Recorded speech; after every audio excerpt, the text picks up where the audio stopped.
Hey everyone, welcome to DIY Kazoo.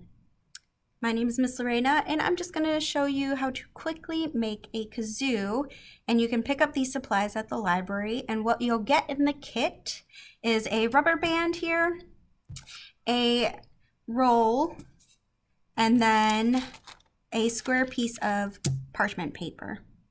And then what you'll need to add is a sharp pencil because you will use it, and I will show you here. You want to poke 3 holes in your roll. So just want to make sure it goes through. So there's 1, 2, and you want to make them somewhat apart. 3. So there's 3. And then you want to take your square piece, put it over the top.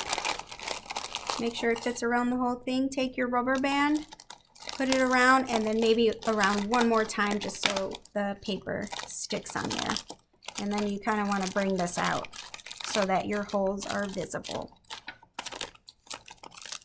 And then all you need to do is kind of make a noise when you blow into it, and hopefully you can hear it. All right, so I hope you had fun with this, and we'll see you again soon.